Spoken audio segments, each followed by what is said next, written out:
It's that time. You are officially in the Alert Zone. Welcome to the Alert Zone TV. I'm the Wizard Uncle James. I would love for you to become an active citizen of the Alert Zone, and you can do that by hitting the subscribe button, hitting the bell so you can be notified when we drop fire content, giving the video a like, sharing. If you're 18 years of age or older and are an American citizen, you should be legally armed. If not, you need to consider that.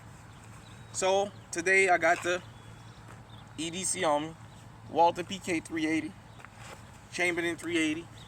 I just wanted to take the time out to say this. It's going to be kind of a political slash two-way rant. Well, not so much a rant. But we need to talk about some things that's very important. From now on, I don't want to hear nothing about no fucking Republicans and no Democrats. I don't want to hear nothing about no red and no blue. No, none of that. We are in a point in this country where it is literally the law-abiding citizens against everybody else. The government is against us. The criminals are against us. The domestic criminals, and now we fucking importing them. I'm not saying all the immigrants come in here, but come on, let's be honest. You guys already see the stories. But you know what? For the imported class, I don't blame them. I blame them for not being good humans and doing what they're doing, but I don't blame them. I'm going to tell you how the red and the blue created this crime wave we're in. We're going to start with the red. You know, for all of us who talk about these red states and this red this and this red that, let's talk about it. Sorry about that. Oh, microphone. Let's talk about it. The Supreme Court has a 6-3 majority. Under political terms and political context, the Supreme Court is blood red. Yet them bastards still let California do what they do with their gun laws. They let other states sign assault weapons and magazine bans and all this. And when the cases came to the Supreme Court, they sided with those states. So now they're giving the states individual rights to disarm or to try and tie the hands of the law-abiding citizens. And they know we're going to comply because we're the law-abiding citizens. All over the country, different states, people saying red and blue, but the red ain't putting up a fight. You see, when Roe v. Wade got turned down, all the blue governors went into action. They made it clear they was going after firearms. All the red governors just didn't say nothing. All they did was celebrate. They didn't retaliate against the blue governors for going after firearms.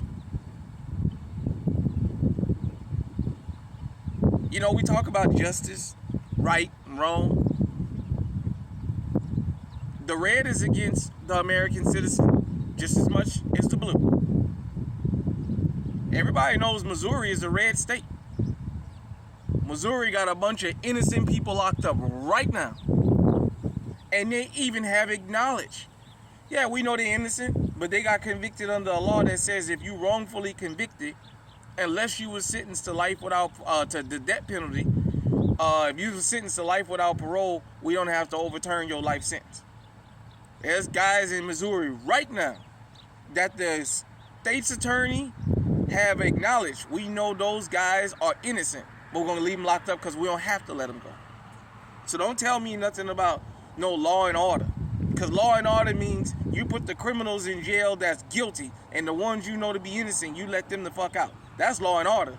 You got 13 states right now, and more states changing their laws saying for people who was wrongly convicted and spent decades in prison, well, we can overturn your verdict, but you don't get no compensation.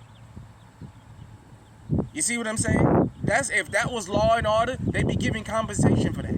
Some of these people were not just wrongfully convicted, they were fucking railroaded. So that's how the red contribute to the crime wave,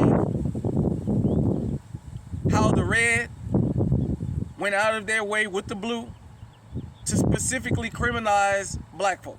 Let's just talk about it. Yeah, I'm going to address the elephant in the room. It doesn't matter for us if it's a red state or a blue state, we still in trouble. We the most targeted. We the least arrested, but we the highest convicted. And yet we the most exonerated. Every time I look up, I see something about some black person, and particularly men, that then spend 10, 20, 30, 40, 50 years in prison for a crime they didn't commit, and in some cases for a crime that never even happened. That's not law and order. And you got people championing and saying, well, good, they should have stayed in there. Don't matter that they was innocent. All right, so what? Let them go. Let them go, but don't give them nothing.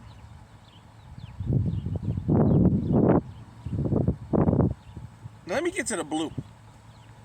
And when I say the blue, this is going to be a different take than what y'all used to hearing. We all know about the Democrats. But I want to say something for people who say the Democrats are soft on crime. You remember Joe Biden? He wrote the 94 crime bill that mass incarcerated black folk.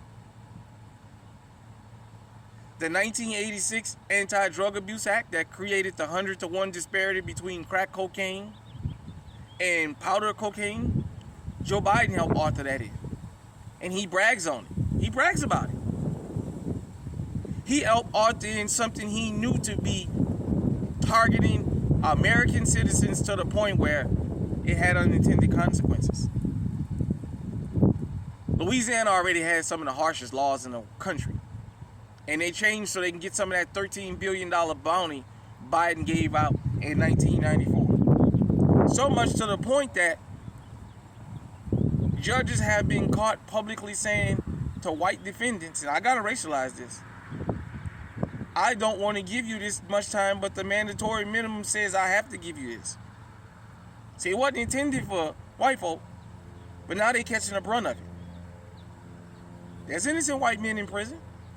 Hell, there's innocent white men and white women getting gunned down by police officers too. Told you guys about the pest control worker that was gunned down in Mesa, Arizona, in the damn La Quinta Inn hallway. Up here in the Midwest, they railroading them a different kind of way. Every time you look up, you got people getting DWIs, DUIs, OWIs, whatever the hell you want to call it. I couldn't understand when I first moved up here, how was that? Until I got out there and I realized, oh, okay, they railroading y'all. I watched them go in bars and parties at 1:30 in the morning and start looking around at who all in there and go sit up the street. And when you come out the party or you come out the bar, they pull you over. Next thing you know, you going to jail for OWI and you put 0 in the tubes. Oh yeah, it's been going on. Toledo, one of the towns that's close to where I live, they had an officer they had to fire for that. One out there in Newton got caught on tape doing it. It's going on up here in the Midwest. They just going after their driver's license more here for whatever reason. For those of you who say the Democrats soft on crime, Biden gave $300 million more to the police department in this country, to law enforcement, than Trump was willing to give. Don't tell me nothing about no Biden soft on no fucking crime. No, he ain't. Believe me. For those of you who live in an area that's been gentrified, you know. When they want that area, everybody will get ran out of there. They'll clean that motherfucker up overnight. Don't tell me about no fucking soft on crime. I don't want to hear nothing about no damn Democrat soft on crime. All the draconian fucking drug and sentencing laws in this country been written by a Democrat, especially since 1976. Go look it up on YouTube. Joe Biden is on tape bragging about that. About a senator from Delaware himself. Now let me get to the other group of blue. Because this group is more complicit than anybody. Oh, which, by the way, Stop and Frisk was in New York. Mike the bigot Bloomberg is a Democrat.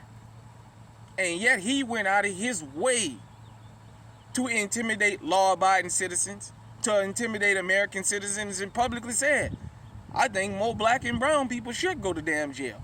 I don't care if they ain't did nothing. We should find a reason to lock them up. So don't tell me about no soft on crime. Now when it comes to the blue,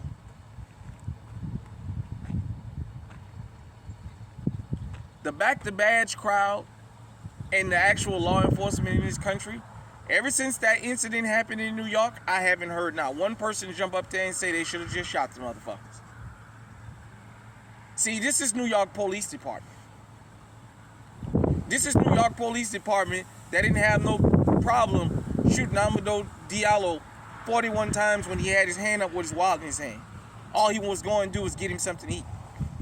This is the same New York Police Department that didn't have a problem choking Eric Garner out with his hands up, saying, "I can't breathe." Daniel Bentaglio, who had been successfully sued twice for excessive force. This is the same New York Police Department that had the famed Fort Apache. For those of you who know about that, my New York people up there, like I said, I've been to everywhere except Harlem. Harlem just escaped me for whatever reason. I've never been to Harlem. I've been on the 278, Brooklyn Queens Expressway, the 495, the Long Island Expressway, Thrall's Neck Project. I've been through all that.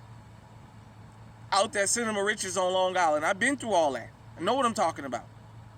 The Verrazano, the Gatos, Thrall's Neck Bridge, the George Washington, the Cross Bronx. I've been through all that. For those of you who never been to New York, every 5 seconds you see a goddamn NYPD car passing by. I know about the signs that say you can't take pictures on none of the bridges. For those of you who never been to New York, you better not get caught on the bridge taking a picture up there. They sitting up there on cameras watching you. They'll come and get your ass. I know because I broke down on the bridge before and they told me, we don't let nobody sit on bridges here. You break down on the bridge here, we hurry up and come and get you off.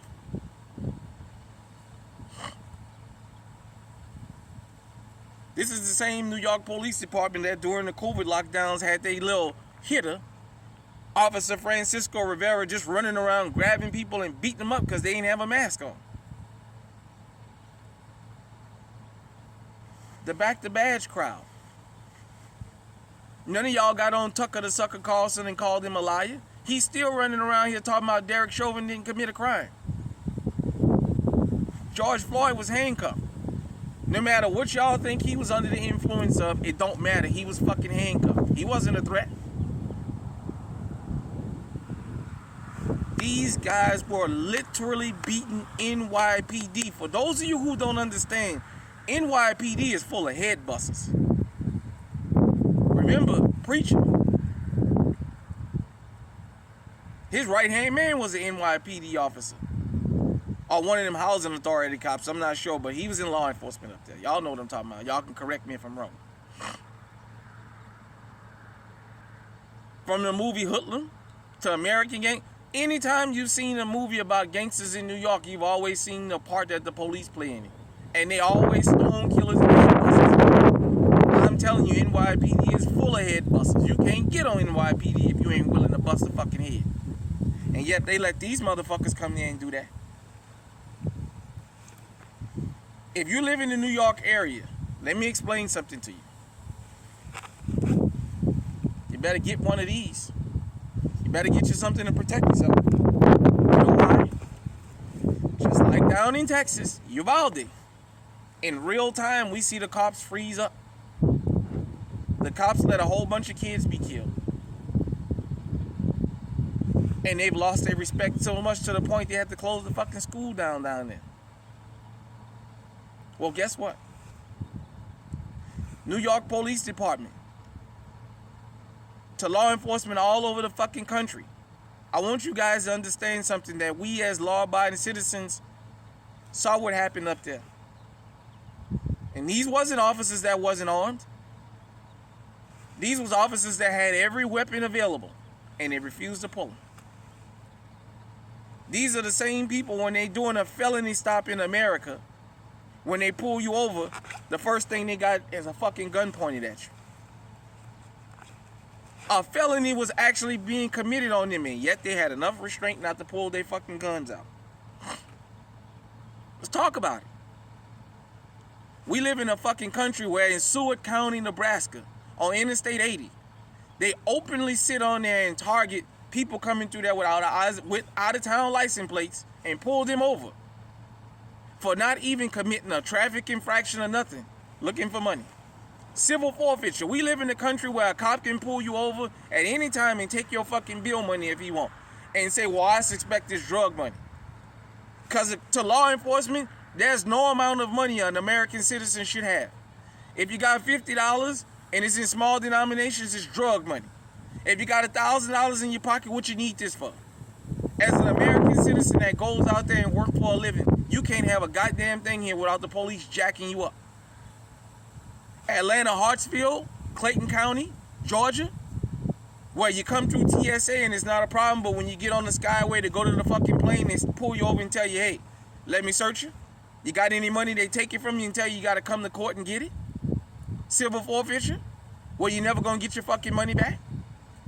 There was a story of a man going to Colorado through Nebraska, Seward County. They stopped him. He had his money in bags. He had proof he was going to Colorado for vacation. They wanted to confiscate his money. He said, no, I work for that money. They took his money and told him he had a choice. He can either sign a paper saying they was taking him for civil forfeiture, or he can not sign the paper. They can take him to jail for drug trafficking, even though he didn't have no drugs. They would take his dog and impound his dog. They would impound his car. They would charge him with enough felonies he couldn't get out. Well, guess what? He had to sign the paper up and give his fucking money. He left. He went on vacation. He went back. The Nebraska Supreme Court ruled that they was justified in taking that $18,000 from that man. That's the kind of country we live in. You as a law-abiding citizen can't have a goddamn thing.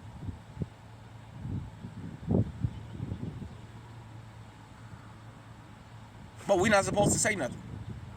We're not supposed to protect ourselves. These are the same people that's letting these criminals run them up. But the law-abiding citizens, they got all the smoke for us. As a law-abiding citizen, I'm going to tell you, New York Police Department will never be looked at the same again behind what happened. Because they let all them fucking guys live when they had all the right in the world, and the whole fucking country would have stood up for them if they would have used deadly force because they were justified in. Yet they found restraint. Whether you're black, you're white, you're Hispanic, you're Asian, you're Native American, you're goddamn green alien that became a citizen in America, that should piss you off. That should make you think about law enforcement in this country. That we, the law-abiding citizens, they have no problem pulling guns out on us for a fucking traffic stop. Yet in the midst of literally getting their asses kicked, they didn't even pull out a fucking stick. They didn't even pull a baton out. They didn't even throw a punch. They wasn't swinging. They didn't even throw a punch. The same group of people who will handcuff you and then beat the fuck out of you. Those people. The same group of people like Peter Liang who heard a noise and fired blindly in the hallway and killed the Kai Gurley because he heard something.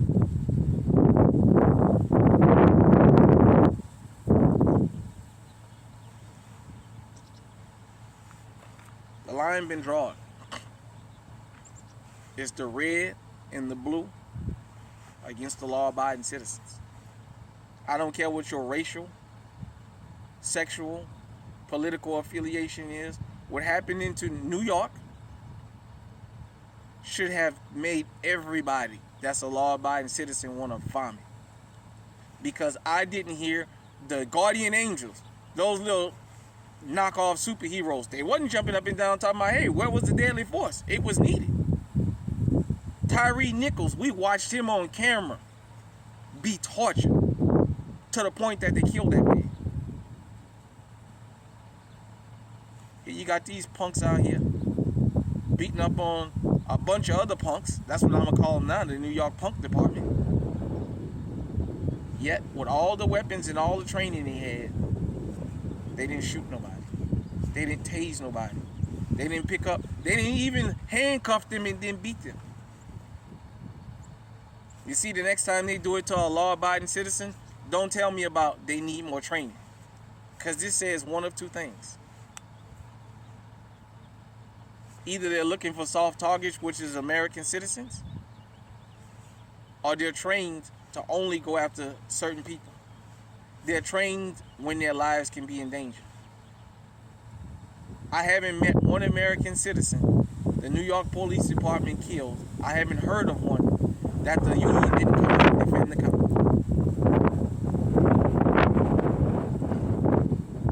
I want to know for all you guys who back the badge blindly.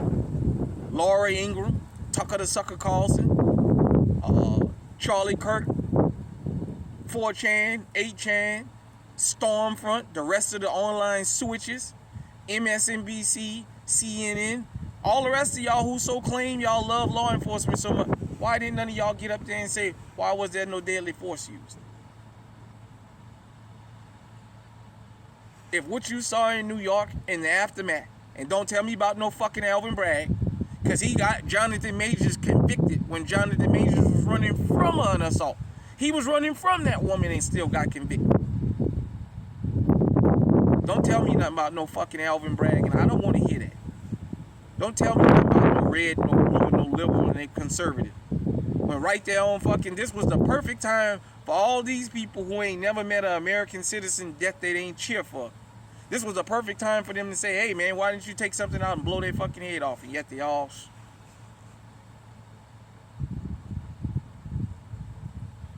Hit me in the comment section, let me know what you think, man.